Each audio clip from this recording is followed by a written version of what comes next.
Hello everyone, this video is of 4th standard and in this video today we will discuss about part 2 of unit 2 scientists and invention.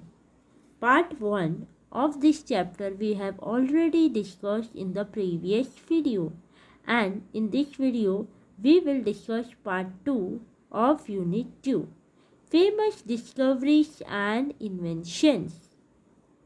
So let us read it.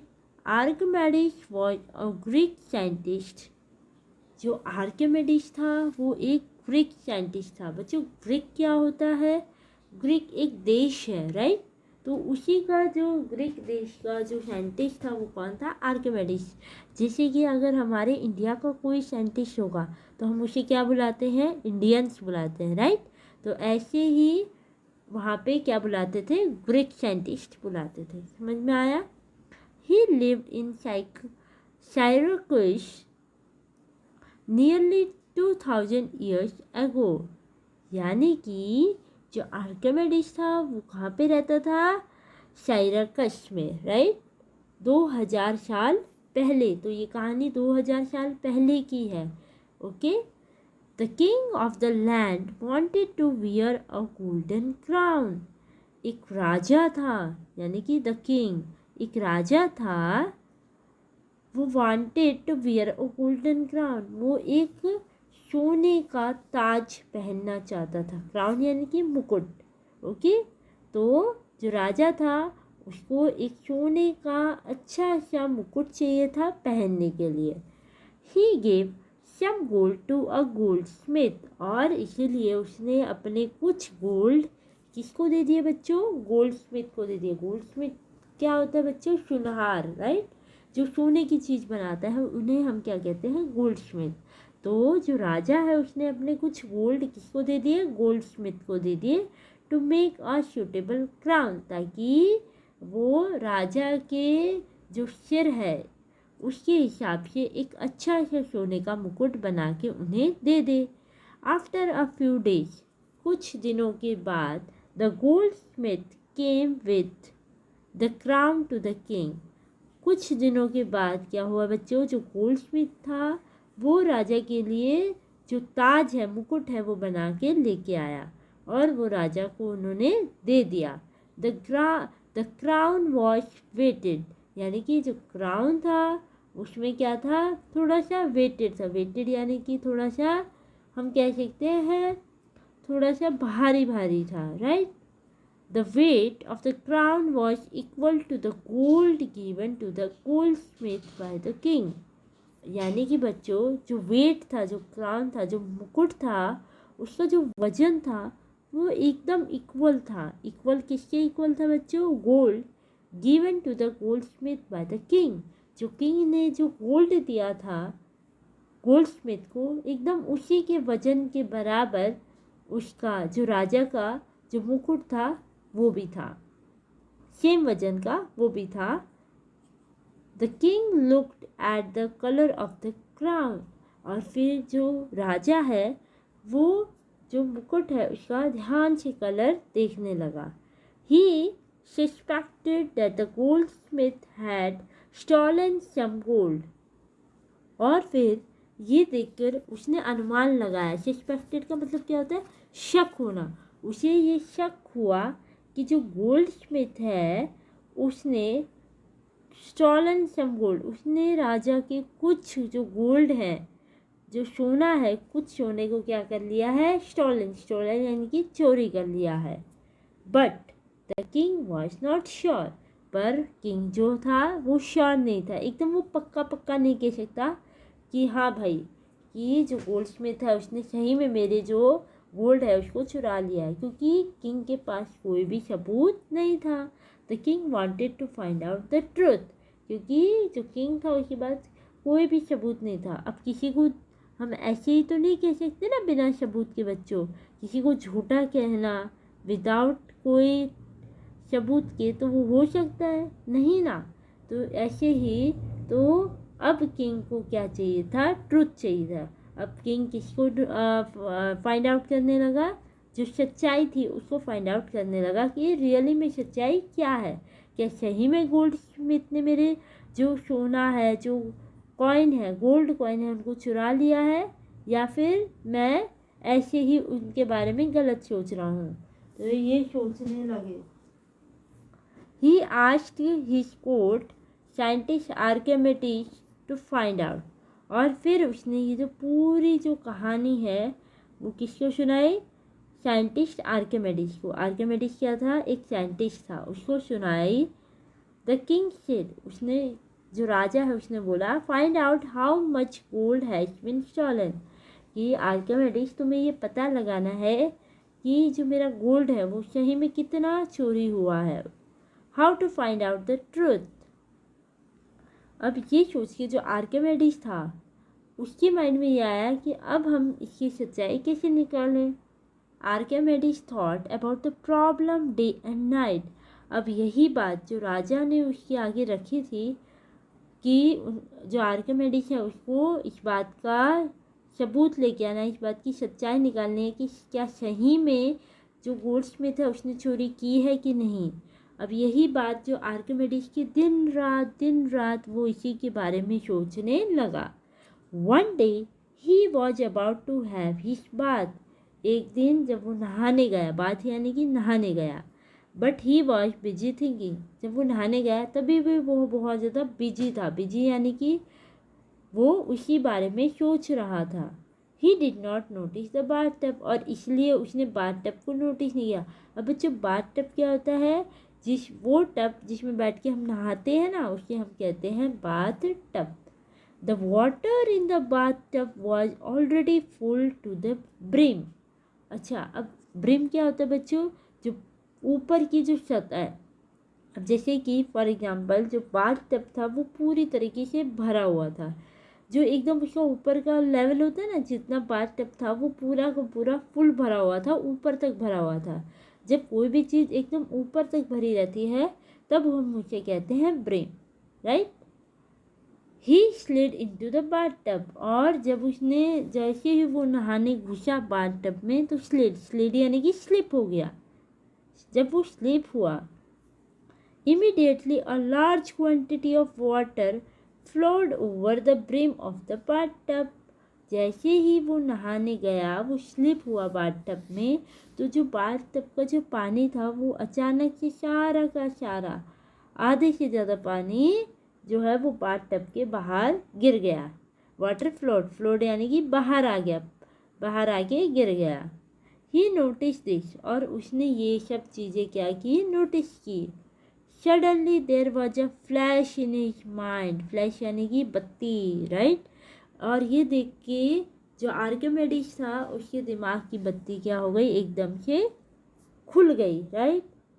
He jumped out of the bathtub, और वो फटाफट से bathtub से क्या लगाई? उसने jump लगाई, वो बाहर आया और शाउटिंग यानी कि चिल्लाने लगा, यूरेका यूरेका यूरेका।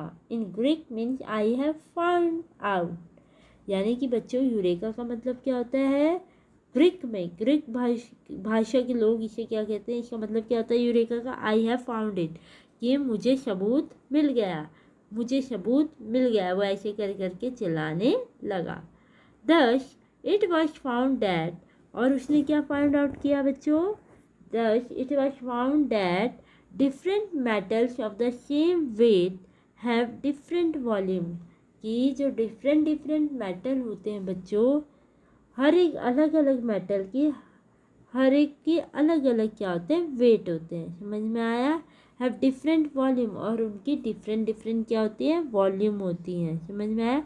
यानी कि हर एक मेटल का उसका अलग वेट होता है और उसकी वॉल्यूम अलग होती है। अब वॉल्यूम क्या होता है बच्चों? वॉल्यूम का मतलब होता है बच्चों जगह लेना, राइट। जैसे कि कोई भी जगह, कोई भी सामान जितनी भी जगह लेता है उसी को हम कहते हैं वॉल्यूम। और वेट यानी कि वजन। Object put in water will displace water, यानी कि बच्चों जब भी हम कोई भी चीज़ पानी में डालते हैं तो वो अपनी खुद की कोई जगह लेता है, और जितना हम उसकी जब वो जितनी जगह लेता है उतना ही जो पानी है वो निकल जाता है, राइट। अब मैं इसको आपको एक एग्जांपल के साथ समझाती हूँ ताकि इसको आप अच्छे से समझ पाओ। जैसे कि फॉर एग्जांपल आपने एक गिलास पूरा पानी भर के एक गिलास का लिया और उसमें आपने एक पत्थर डाला, राइट।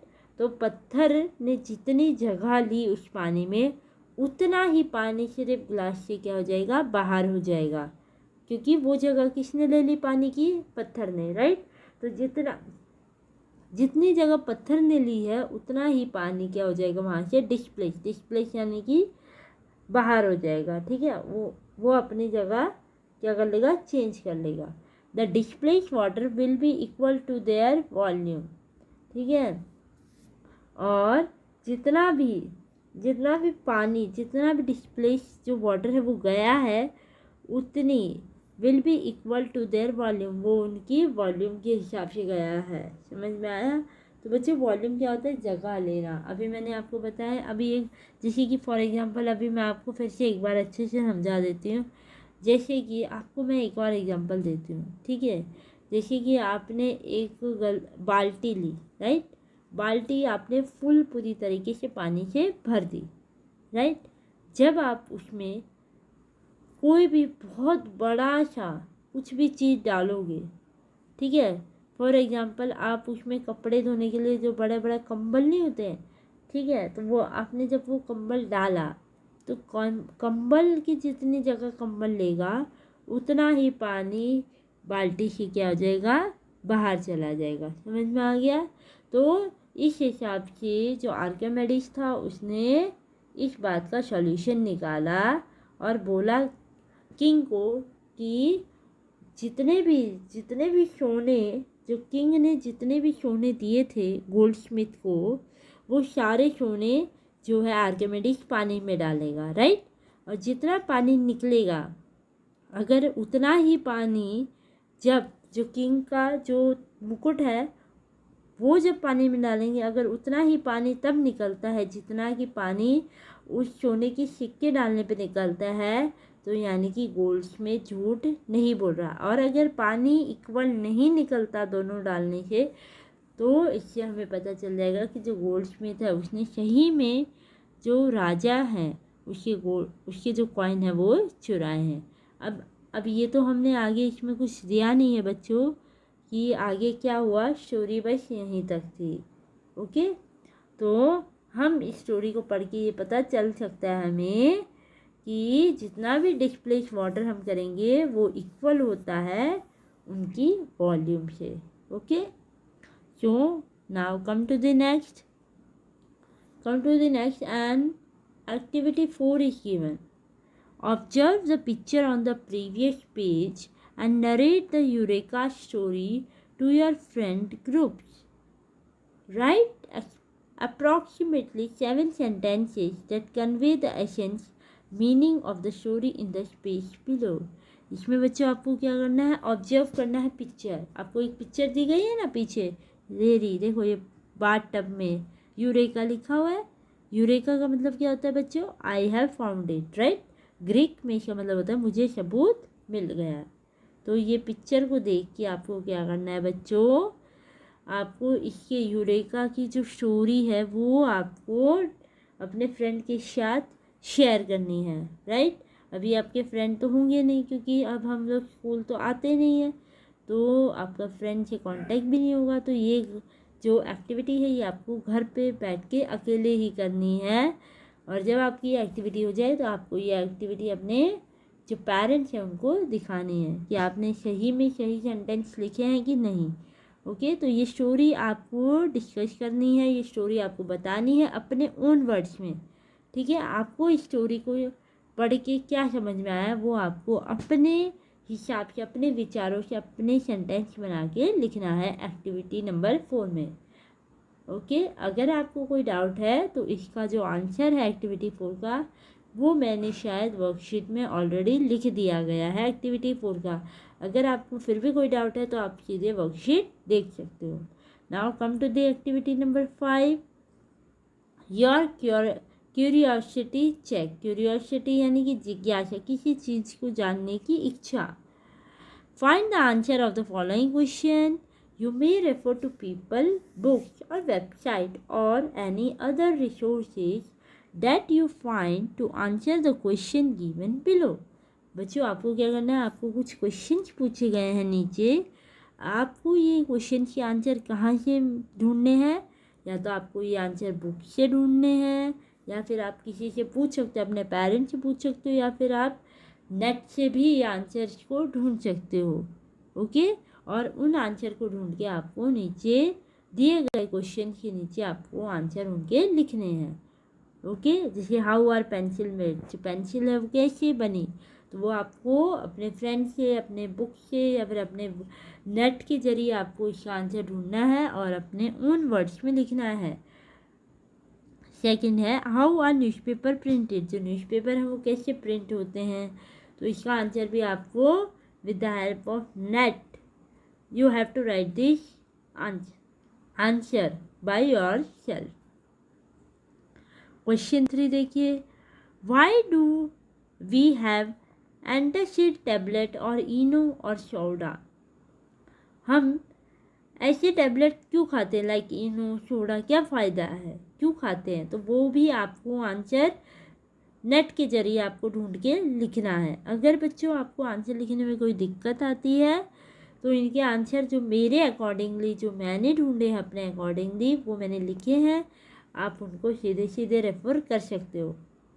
और नहीं तो अगर आपको आपके आंसर कुछ अलग हैं तो आप वो भी लिख सकते हो। ऐसा ज़रूरी नहीं है जो मैंने लिखा है वही आपको लिखना है, अगर आपको पता है तो आप अपने ओन वर्ड्स में भी लिख सकते हो।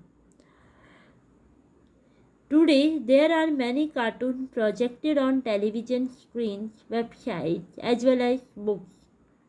Some cartoon picture gives us a lot of information. Let's do an activity with cartoon. So, बच्चों आपको क्या करना है, और बहुत सारे कार्टून देखते होंगे जो टेलीविजन पे आते हैं, टीवी में आते हैं, नेट पे आते हैं, या फिर बुक्स में आते हैं, तो उन कार्टून्स को आपको अच्छे से देखना है और उनको देख के आपको बहुत सारी इन्फॉर्मेशन मिलती होंगी, राइट। सो आपको उन कार्टून्स को अच्छे से देख के उनमें से बहुत सारी इन्फॉर्मेशन लेके अपने ओन वर्ड्स में आपको लिखना है। सो इसी के साथ बच्चों आज हमारी जो पार्ट 2 है वो ख़त्म होता है, राइट। और जो हमारी रिमेनिंग एक्टिविटीज़ हैं इस चैप्टर की वो हम पार्ट नंबर 3 में देखेंगे। सो तब तक good bye and take care.